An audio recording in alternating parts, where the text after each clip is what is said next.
Pertanyaan yang paling menyita perhatian datang dari seorang LGBT yang dia bertanya bagaimana Habib Umar bin Hafid memandang mereka, kaum LGBT ini.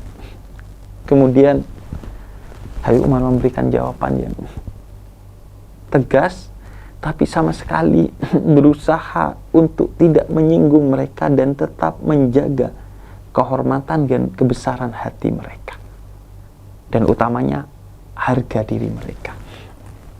Dengan beliau mengutip pertama satu kisah tentang satu orang yang ia adalah perompak yang mengerikan, namun walaupun dia perompak, tapi ia tetap menjalankan puasa sebagai ibadah dia kepada Allah, yang ketika ditanya oleh orang-orang yang ada di sekitarnya, kamu ini mencuri hak orang lain, menzalimi orang lain, bahkan membunuh orang lain, tapi kok masih puasa sih? Kemudian kata orang itu, ya, aku meskipun begini keadaannya tetap menjaga satu kabel dengan Sang Pencipta agar itu menjadi jalanku untuk pulang kepada Sang Pencipta suatu saat ketika aku terketuk untuk bertobat kepada Allah. Aku menjaga hubungan dengan Allah agar Allah terus di tengah kondisiku yang buruk ini memberikan karunia-Nya kepadaku untuk suatu hari aku bisa bertaubat. Karena seringkali orang terjebak dalam kemaksiatan bukan karena kemauan dia, tapi dia terjebak di sana. Baik karena bisa jadi faktor ekonomi, bisa jadi karena faktor sosial lingkungan, bisa juga karena faktor ini dan itu yang sebenarnya dia tidak ingin, tapi dia tidak mampu keluar dari kubangan itu. Dan kemudian Habib Umar melanjutkan dengan kisah Ma'ruf Al-Qarhi, seorang ulama terdahulu yang ketika melewati bibir pantai bersama para muridnya, didapati satu orang di atas perahu di tengah pantai minum minuman keras. Kemudian murid-muridnya meminta kepada Syekh Ma'ruf Al-Qarhi ini untuk melaknat mereka. Kemudian alih-alih melaknat, Syekh Ma'ruf Al-Qarhi justru seperti yang sering dikatakan oleh Nabi Muhammad, beliau tidak diutus untuk melaknat tapi memberi rahmat, yakni dengan mendoakan mereka, ya Allah, sebagaimana mereka bahagia di dunia, aku memohon kepadamu, bahagiakan juga ia di akhirat kelak. Murid-muridnya bertanya, bukankah kami meminta engkau melaknat mereka, wahai guruku? Kemudian kata Syekh Ma'ruf Al-Qarhi, sebagaimana aku telah mendoakan mereka agar juga bahagia di akhirat, yang tidak lain artinya mereka aku doakan agar bertobat di dunia ini sehingga akan mendapatkan kebahagiaan di akhirat. Dan benar saja, kemudian orang-orang yang di perahu itu tiba-tiba menepi dan seolah-olah mendapat getaran positif dari doa Syekh Ma'ruf Al-Qarhi, dan mereka datang kepada rombongan Syekh Ma'ruf Al-Qarhi ini dan menyatakan bahwa mereka ingin bertaubat dan menjadi murid dari Syekh Ma'ruf Al-Qarhi ini. Itulah yang kemudian diperlihatkan oleh seorang tokoh Islam yang melihat orang lain dengan kacamata cinta, tidak dalam kacamata benci. Yang ada di pikirannya bukan bagaimana mengutuk kegelapan, tapi bagaimana menyalakan cahaya. Dan sebagaimana kemudian disampaikan oleh Habib Umar sebagai penutup atas jawabannya kepada seorang LGBT tersebut, yakni kata Habib Umar,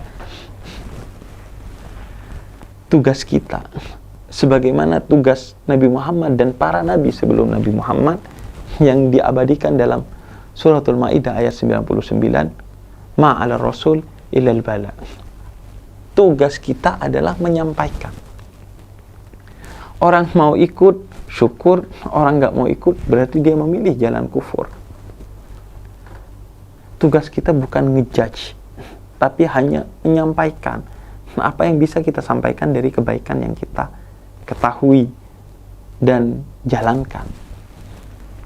Karena kata Habib Umar, kita tidak memiliki hak seinci pun untuk ngejudge setiap orang, karena kita tidak tahu akhir hidup dari orang tersebut. Dan kita tidak pernah berhak sombong satu inci pun atas kebaikan yang ada pada kita saat ini, karena kita pun juga tidak tahu akhir hidup kita. Karena itu rendah hatilah dalam kebaikan dan dalam dakwah, sehingga kamu tidak akan pernah sombong dengan kebaikanmu hingga kamu terjaga dalam kebaikan sampai akhir hayat dalam keadaan husnul khotimah, wafat dalam keadaan yang baik. Dan kamu tidak pernah menjudge orang lain betapapun dia sedang dalam keadaan buruk, karena kamu tidak tahu akhir hidup dia seperti apa. Bisa jadi ia diberi karunia oleh Tuhan sehingga dia bertaubat di akhir hayatnya dan mati dalam keadaan baik seperti kita, insya Allah. Sebagaimana kisah dalam salah satu riwayat dari Nabi Muhammad, seorang pelacur yang sepanjang hidupnya menjadi pelacur, tapi di akhir hayatnya dia bertaubat dengan memberi minum anjing yang kehausan, dan taubatnya diterima oleh Allah sehingga dia mati dalam keadaan yang baik-baik saja.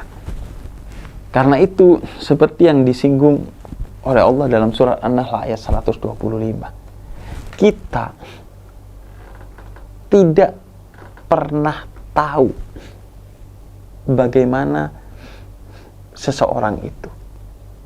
Kalaupun dia tampak buruk, kita tidak tahu hatinya.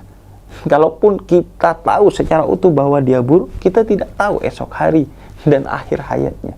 Yang tahu tentang kesesatan dan ketaatan seseorang hanyalah Allah dan orang-orang dari kalangan nabi dan para wali yang diberi bocoran oleh Allah untuk mengetahui mana yang baik dan mana yang buruk. Sehingga tidak ada hak, bahkan tidak ada pengetahuan dari kita untuk ngejudge bahwa ia buruk dan mereka baik. Tugas kita hanya selalu berhusnudzon, berprasangka baik, agar terus optimis kepada orang lain, betapa buruknya pun orang itu. Dan sebagaimana disitir dalam suratul Baqarah ayat 272, bahwa hidayah itu dari Allah. Kita tidak punya hak sedikit pun untuk ngejudge bahwa kamu tidak akan pernah mendapatkan hidayah. Kita tidak pernah tahu. Bisa jadi ia akan mendapatkan hidayah dari Allah suatu hari. Sehingga sudah sepatutnya bagi kita rendah hati dalam melihat semua orang dalam kenyataan yang seperti apa. Kalau ia adalah orang yang lebih muda dari kamu, maka anggaplah bahwa dosanya lebih sedikit dari kamu, sehingga kamu rendah hati kepada dia. Dan kalau dia lebih tua dari kamu, berprasangka baiklah bahwa kebaikannya jauh lebih besar dari kamu, sehingga kamu akan rendah hati kepada dia. Karenanya Allah menegaskan tidak sekali dalam Al-Quran, wahfid janahaka, rendahkan hatimu.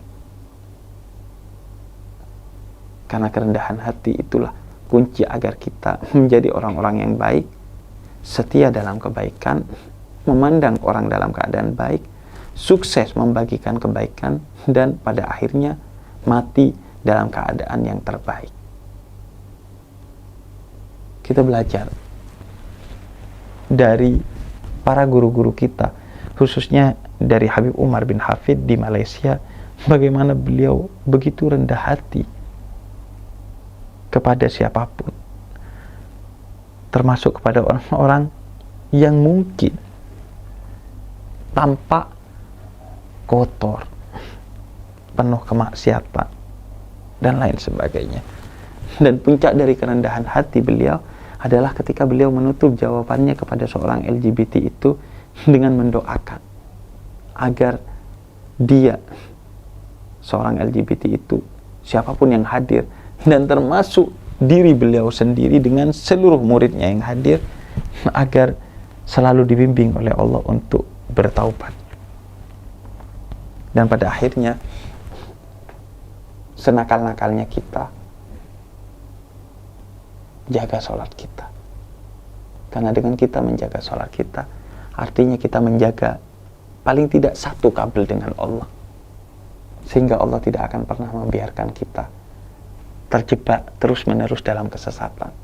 Allah yang maha pemberi hidayah itu akan mencarikan jalan keluar bagi kita untuk keluar dari keterpurukan kita. Min haitsu la yahtasib, dari jalan yang mungkin tidak pernah kita duga-duga. Allah beri jalan bagi kita untuk keluar dari kemaksiatan dan kemudian masuk ke jalan kebaikan yang terus makin dalam dan semakin dalam.